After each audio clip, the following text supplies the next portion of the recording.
The ancient Iroko tree stood tall in Amadudu village, its roots deeper than memory. Under its mighty branches, two boys pressed their bleeding palms together. "Brother in blood, brother in life," 12-year-old Ekene whispered, his hunter's eyes already sharp. "Until the ancestors call us home," Gboyega replied, his farmer's hands steady despite the pain. The village elder, Matsuokari, watched them with worried eyes.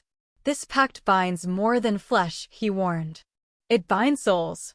But the boys laughed, young and fearless. They dreamed of greatness. Ekene would become the village's greatest hunter, bringing meat for every pot. Gboyega would grow crops that would feed generations. Thunder rumbled overhead, though no clouds darkened the sky.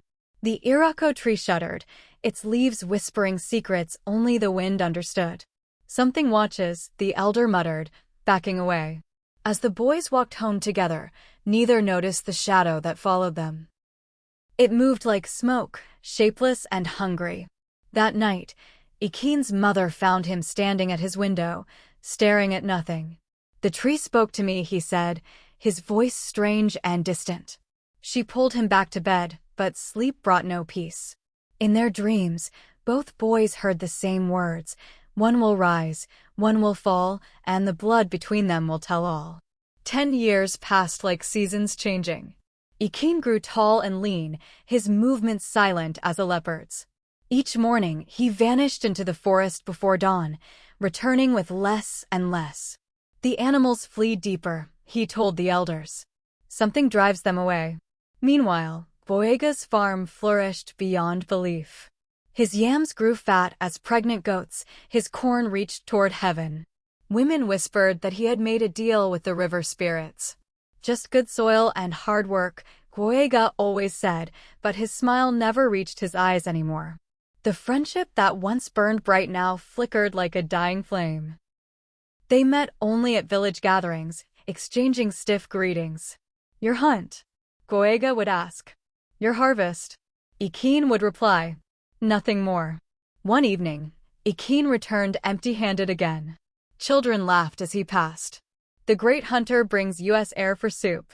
At the market, he saw Gboyega counting cowries, his wealth growing daily. Their eyes met across the crowd. For a moment, something passed between them, a memory of blood and promises. Then Gboyega turned away, and Ekene felt the first bitter seed of envy take root in his heart. That night, he sharpened his spear until it could split shadows. The stranger arrived during the harvest moon, wearing robes that shifted color like oil on water. Nobody saw him enter Amadudu, yet suddenly he stood in the village square. "I seek the hunter who cannot hunt," he announced, his voice like grinding stones. Ekene stepped forward, pride wounded. "I am still the best tracker in Amadudu." The stranger smiled, revealing teeth too white, too sharp. "Then why does your family eat wind?" Rage flashed through Ekene. This outsider knew nothing of his struggles, of forests grown strange and empty. "I offer a gift," the stranger continued, producing a small gourd. "Pour this on the earth before you hunt. The animals will come." "What payment do you want?" Ekene asked, suspicious. "Only that you remember who helped you when fortune finally smiles." The stranger's eyes glinted like buried gold. "And perhaps one small favor later." Ekene hesitated. His mother's hungry face flashed in his mind. His younger siblings grew thinner each day. He took the gourd. The stranger vanished between one blink and the next, leaving only the scent of burned herbs. Ekene stood alone, the container warm in his hands.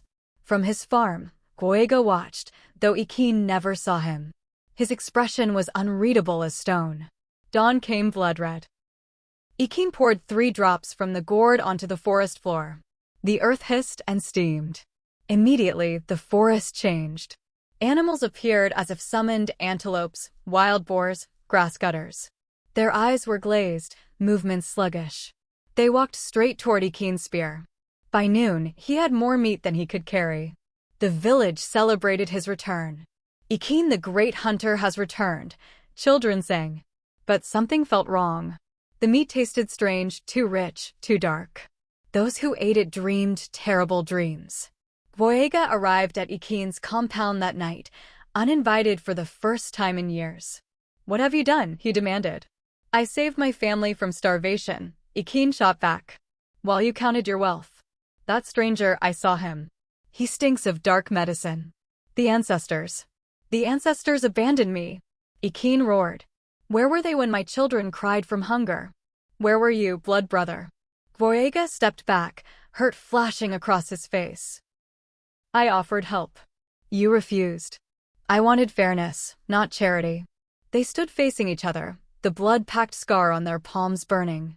Neither noticed the shadows gathering at the edges of the compound. "This path leads to darkness," Gboyega warned, leaving. Ekene laughed bitterly. "I've lived in darkness.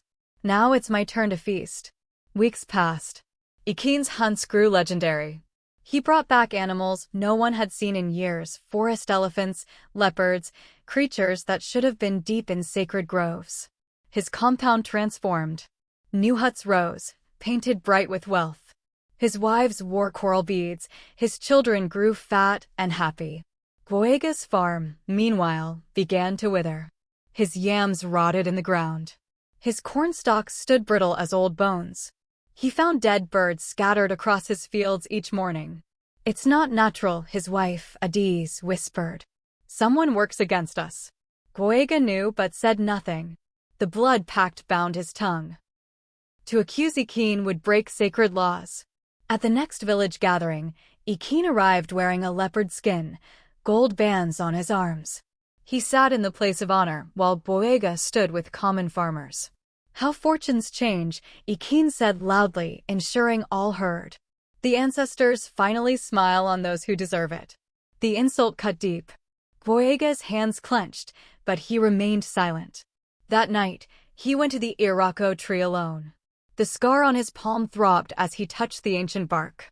"Show me the truth," he begged. The tree groaned, and in its voice, he heard screaming. When he opened his eyes, blood ran down the trunk like tears. The dream started 3 moons after Ekene's prosperity began. Every night, the same vision, animals standing in circles, their eyes human, their mouths moving in silent screams. Ekene woke gasping, sheets soaked with sweat. Beside him, his wife Nkaira stirred. "The dreams again?" He nodded, unable to speak. The gourd sat on his shrine, pulsing like a heart. "Perhaps you should stop using it," she suggested gently. "And return to poverty?" Ekene snarled. "Never." But the next hunt was different. The animals came as always, but now he saw it, the moment before his spear struck, their eyes cleared. They looked at him with such sorrow, such recognition. "Please," one antelope seemed to whisper. "Remember who we were." Ekene's hand shook. The spear fell. When he returned empty-handed, the village murmured. Had the magic failed? That evening, the stranger appeared at his door. "Problems, great hunter?" The animals, they spoke. The stranger laughed, a sound like bones breaking. "Animals don't speak. The guilty conscience does." "What are they?" Ekene demanded. "Does it matter? Your family eats, your name rings with praise." The stranger leaned close. "Unless you'd prefer the old days?" Ekene thought of his children's laughter, his wives' smiles. "No." "Then hunt, and forget foolish dreams." But forgetting proved impossible when the antelope's voice sounded exactly like his missing cousin. Market day brought chaos. Gboyega's wife, Adiz, stood in the square, pointing at Ekene with shaking hands. "Murderer," she screamed. "You killed my brother." The crowd gasped. Ekene stepped forward, confused. "Your brother disappeared moons ago, woman." "I had nothing." "Liar." She threw something at his feet, a distinctive brass ring. "This came from the belly of an antelope you sold yesterday." "My brother's ring." Silence fell like a stone. Everyone knew that ring. Chidubem had worn it since his naming ceremony. Ekene stared at it, world spinning. The antelope that had spoken, that had begged. "Coincidence," he said weakly. "An animal could have eaten it whole? Undigested." The village medicine man stepped forward, examining the ring. "This shows no sign of stomach acid. It's as if the ring was inside the animal from birth." Gboyega appeared, face grave. "There are whispers, Ekene. People missing from neighboring villages." Strange animals appearing in your hunts. You dare accuse me? Ekene roared, guilt making him angry. You who promised brotherhood but gave only jealousy? I accuse no one, Gboyega said carefully. But perhaps the source of your fortune should be examined. The crowd murmured agreement. Eyes that once held admiration now showed suspicion. Ekene backed away, hand instinctively reaching for the gourd hidden in his robes. I'll prove my innocence. But his voice cracked on the lie. The council of elders convened under the Iroko tree. Ekene stood before them, the gourd hidden beneath his robes burning against his chest. Bring forth the evidence, commanded Chief Azubike. The medicine man laid out 23 items, rings, beads, cloth fragments, all found in the bellies of Ekene's prey. Each belonged to someone who had vanished. Explain this, Hunter, the chief demanded. Ekene's mouth opened, but no words came. How could he explain without revealing the stranger's gift? Gboyega stood among the witnesses, his face a mask of pain. Their eyes met, and Ekene saw no triumph there, only sorrow. I need time, Ekene stammered. To investigate. Someone plots against me. 3 days, the chief declared. Then you answer fully or face judgment. As the crowd dispersed, Gboyega approached. Tell them the truth, brother. Whatever darkness you've embraced, confession can still save you. Easy words from someone who has everything, Ekene spat. I have nothing. Gboyega suddenly shouted. My farms die, my wife weeps nightly for her brother, and my blood brother has become a stranger. Where is your prosperity in that? For a moment, Ekene's mask slipped. I never meant. But pride reasserted itself. I make my own fate. As you made yours. That night, Ekene searched for the stranger, but found only shadows that laughed at his desperation. On the second night, Ekene's mother visited him. She was old now, bent like a question mark, but her eyes remained sharp. Show me what you hide, she commanded. Ekene tried to lie, but mothers know their children. She waited until he produced the gourd. She recoiled as if struck. Ogbanj medicine. Soul trapper. Her voice shook. My son, what have you done? I did what I had to. You turned people into animals. She wept, understanding what he was still denying. Every missing person, every strange beast, they were human. The truth hit Ekene like lightning. Every hunt, every kill, he had been murdering transformed people. The antelope that had begged, that had sounded like Chitubem. He collapsed, the gourd rolling from nerveless fingers. I didn't know, the stranger said. Strangers who give gifts always want payment, his mother said bitterly. And you've paid in blood. How do I fix this? She looked at him with ancient sadness. Some things cannot be fixed, only faced. Tomorrow, tell the truth. Beg forgiveness. Perhaps the ancestors will show mercy. But when Ekene reached for the gourd to destroy it, it burned his hands. The stranger's laughter echoed from within. Our bargain isn't finished, the voice whispered.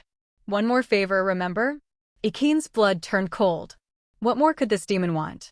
The stranger materialized at midnight, no longer hiding his true nature. His form shifted, sometimes man, sometimes shadow, always hungry. Time for that small favor, he purred.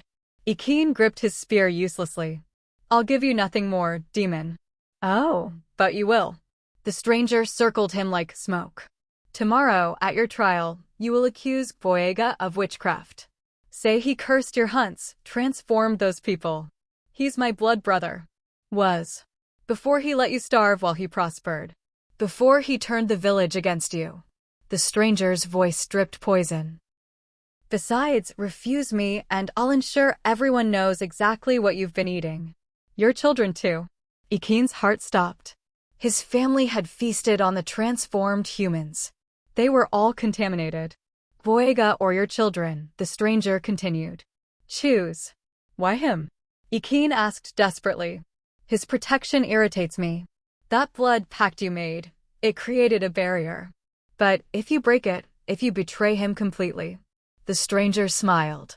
His farms will be mine to curse forever. Ekene saw the trap now, too late. The stranger had orchestrated everything, the failing hunts, the gift, the suspicion. Decide quickly. Dawn approaches, and the council waits. Ekene closed his eyes, seeing Gboyega's face the day they'd made their pact. Young, trusting, sworn to brotherhood.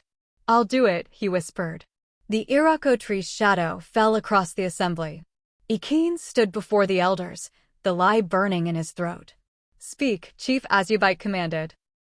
Ekene's eyes found Gboyega in the crowd.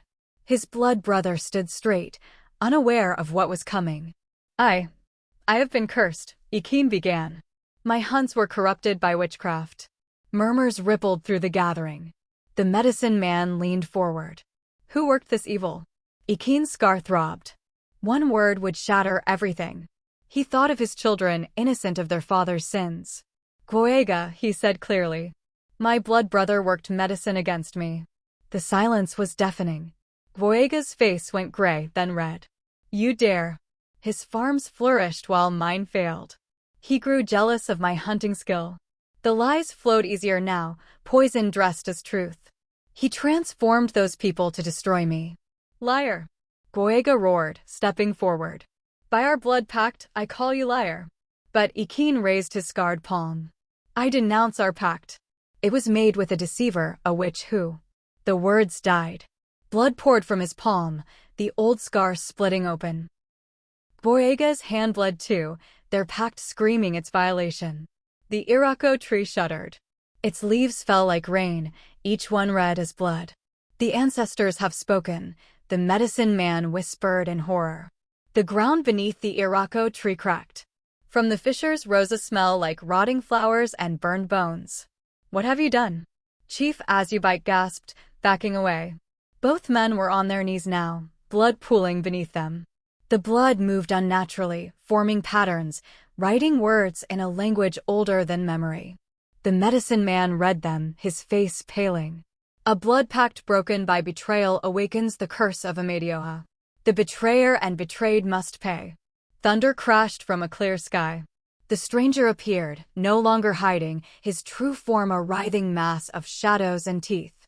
Finally, he exulted. 20 years I waited for one of you to break faith. The village scattered in terror. Only the elders remained, too old to run from fate.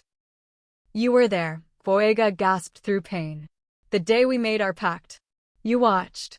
I did more than watch, the demon laughed. I blessed it, adding my own binding. Waiting for this moment. Ekene understood now. They had been pawns from the beginning, two boys whose friendship was seasoned for future betrayal. But why, he asked. Your ancestors once trapped me here, the stranger explained. Only betrayed blood could free me. And now, the earth split wider. Something vast and terrible began pulling itself up from below. The thing that emerged defied description. It was shadow given substance, hunger shaped into form. Where it touched, the earth withered. Run, the medicine man screamed. But there was nowhere to go. The creature's presence pressed down like a physical weight. Children cried, animals fled, and the very air grew thick as tar. Gboyega struggled to his feet, still bleeding. There must be a way to stop this. The blood started it, the medicine man said, mind racing through old teachings. Perhaps blood can end it. Ekene laughed bitterly. Whose blood? We've already bled enough. Not yours alone, the elder said. The pact was made in innocence, broken in malice. It must be renewed in sacrifice. The demon overheard and snarled. They will never agree. Watch as I devour your village, starting with the children. Dark tendrils reached toward the fleeing crowd. A child screamed. Without thinking, both men moved. Ekene and Gboyega placed themselves between the demon and the villagers, their bleeding hands raised.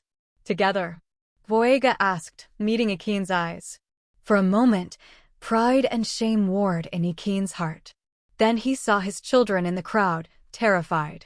Together, he agreed. They stepped forward, but the demon laughed. Too late for heroics. The betrayal cannot be undone. Or could it? Ekene's mother pushed through the crowd, carrying something wrapped in old cloth. Wait, she cried. The demon paused, amused. What can one old woman do? She unwrapped the bundle, revealing an ancient calabash covered in symbols. This held the water you boys used to wash your blood that day. I kept it, sensing its importance. The demon's amusement vanished. Impossible. I destroyed. You destroyed what you thought was important, she continued. But a mother's intuition is stronger than demon cunning. She poured the remaining water on the ground. Where it touched, the earth healed. The demon recoiled. That water holds their innocence, the medicine man breathed. Their pure intention before corruption. Gboyega understood first. We must remake the pact. Not as men corrupted by envy and desperation, but as the boys we were. I've done too much evil, Ekene protested. Then confess it, Gboyega said simply. All of it. Let truth wash the lies away. The demon raged, sending shadows to stop them, but the water created a barrier he couldn't cross. Ekene fell to his knees. I killed them. All those missing people. I knew, part of me knew what they were, but I was too proud to stop. Each confession weakened the demon. Truth was antithesis to his nature. More, Gboyega urged. Leave nothing hidden. I envied you, Ekene continued, tears flowing. Every success you had felt like my failure. I let that poison turn me into a monster. The demon writhed, growing smaller with each truth spoken.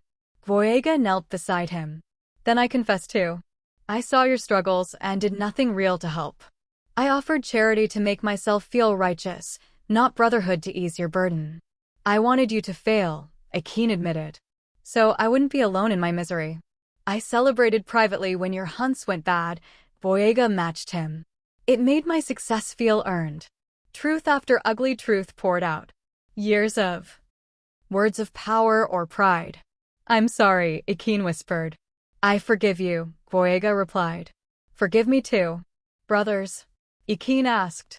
Always, Gboyega confirmed. Light exploded from their joined hands. The demon screamed, a sound like dying wind. But he wasn't finished. With the last of his power, he spoke a curse that froze everyone's blood. You may defeat me, the demon hissed, but my curse remains.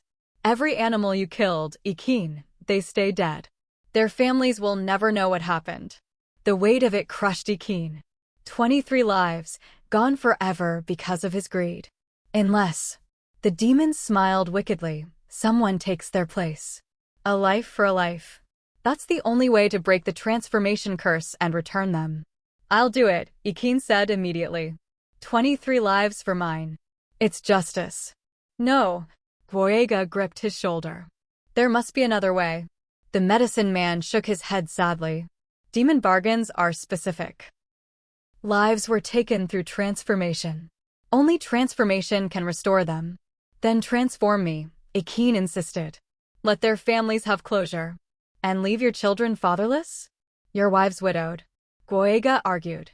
That's not justice, it's more tragedy. The demon laughed weakly. Choose quickly. My power fades, and with it, any chance of reversal. The village waited, breathless. 23 families stepped forward, faces etched with grief and hope. My son, one mother wept. Please, bring back my son. Ekene stood, resolved. But Gboyega stepped beside him. The pact makes us one, he declared. We share the burden. Transform us both, let our lives restore all of theirs. The demon's eyes widened. He hadn't expected this. 2 lives cannot pay for 23, the demon protested, but uncertainty colored his voice. They can if the blood pact makes them one, the medicine man interjected, studying the ancient marks. Their renewed bond creates a single spiritual entity, one that multiplies. The demon snarled, trapped by his own rules. Fine, but the transformation will be permanent. No return, no redemption. We understand, both men said together. Their wives rushed forward. Kyra gripped Ekene's arm. Please, there must be another way. Adiz held Gboyega. The village needs you both. The village needs justice, Gboyega said gently. And healing. This provides both. Our children, Ekene started, will be raised by the village, Chief Azubike promised. As heroes' children should be. The demon grew translucent, his time almost gone. Decide. Now. Ekene and Gboyega stood before the Iroko tree, hands still joined. The blood-packed scar glowed with warm light. For Amadudu, Ekene said. For redemption, Gboyega added. Together, they spoke as one. The transformation began immediately. Their bodies shimmered, forms shifting. But instead of becoming beasts, they became something else, something unexpected. The demons screamed in rage. What is this? This isn't what I... Light exploded from them, brighter than noon. When it faded, two magnificent beings stood there. Where Ekene and Gboyega had stood, two creatures of living light remained. They had eagle wings, lion hearts visible through translucent chests, and human eyes that held all their memories. Guardians, the medicine man whispered in awe. They've become guardian spirits. The demon writhed in fury. This isn't possible. My curse was specific. Your curse demanded transformation and life payment. The medicine man smiled. It said nothing about what form that transformation would take. Their pure sacrifice and renewed brotherhood created something beyond your corruption. The guardian spirits moved among the grieving families. Wherever their light touched, hope bloomed. From the forest, drawn by the light, came the transformed humans. But they weren't fully human yet, caught between animal and person, confused and frightened. The guardians sang no words, just pure sound that resonated in everyone's bones. One by one, the transformed began to change back. Chidubem emerged from antelope form, crying, "Adiz, sister." Families reunited with tears and laughter. 23 souls returned home. But the demon made one last desperate play. Using the dregs of his power, he lunged not at the guardians, but at their children in the crowd. If I cannot have victory, I'll have revenge. The guardians moved faster than thought, shielding the children. But protecting them would cost everything they had left. The collision of light and shadow shook Amadudu to its foundations. The guardians wrapped their wings around all the children, not just their own. The demon's attack hit them full force. Cracks appeared in their luminous forms. You can't protect them forever, he snarled. I'll wait.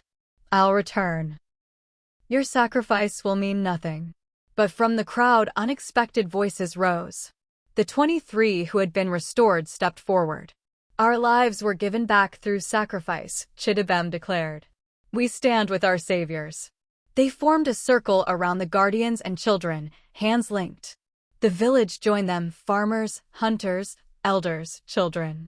Even those who had mocked Ekene, even those who had envied Gboyega.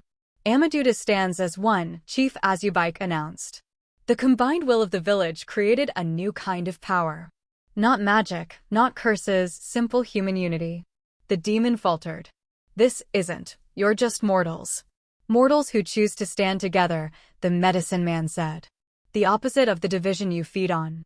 The guardians, strengthened by the village's unity, blazed brighter. Their light began burning away the demon's essence. No, he screamed. I am eternal. I am. You are nothing, the village spoke as one, before unity. The demon's form began to dissolve. But his eyes promised this wasn't over. As the demon faded, the medicine man acted quickly. He'll return unless we bind him properly. He pulled out an ancient staff, carved with symbols older than the village. Guardians, lend me your light. The guardian spirits touched the staff. It blazed with power. By earth that bore us, the medicine man chanted. By water that sustains us, the village repeated. By fire that warms us. By air that fills us. By blood freely given. By brotherhood restored. We bind you. The demon's essence was pulled into the staff, compressed into a small, dark gem at its tip. He raged within, but couldn't break free. It's done, the medicine man said, exhausted. But the binding needs anchors. The guardian spirits understood. They touched the Iroko tree, and part of their essence flowed into it. The ancient tree glowed faintly, becoming a sentinel. Will remain, Guardian Ekene said, his voice like wind chimes. Watching. Protecting. But you'll never be human again, Nkairu wept. Guardian Gboyega's light touched her gently. We are more than human now. We are Amadudu's promise that no evil will divide us again. The children reached for their transformed fathers. The guardians dimmed their light enough to embrace them one last time. Remember us, they said together, not as we were, but as we chose to become. Dawn broke over Amadudu, painting the sky in hope.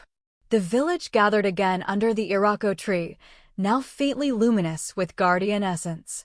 The medicine man planted the demon-binding staff deep in the earth beside the tree. "Let this remind us," he declared. "Division invites darkness. Unity repels it." The 23 restored humans were formally welcomed back. Each told their story, the horror of transformation, the trapped consciousness, the desperate hope that someone would save them. "Ekene saved us," Chidabem said. "Even in his error, his confession freed us." "Gboyega saved us," another added. "His forgiveness made redemption possible." The guardian spirits circled overhead, their light creating rainbow patterns. Children pointed in wonder, fear replaced by awe. Chief Azubike addressed the village. "Let new laws be written. No blood pacts without elder witness. No dealings with strangers offering easy fortune. And most importantly, no brother or sister of Amadudu will hunger while another feasts." The village agreed unanimously. Shared storage houses were planned. Hunting parties would be communal. Farms would support each other. "What of our families?" Kairu asked, indicating the other widows. "You are all Amadudu's family now," the chief declared. "Your children, our children. Your needs, our responsibility." As the sun climbed higher, the village began to rebuild not just homes, but trust. Years passed. Amadudu became known as the Village of Light. Travelers came seeking the Guardian's blessing, bringing trade and prosperity. But not all visitors came with pure hearts.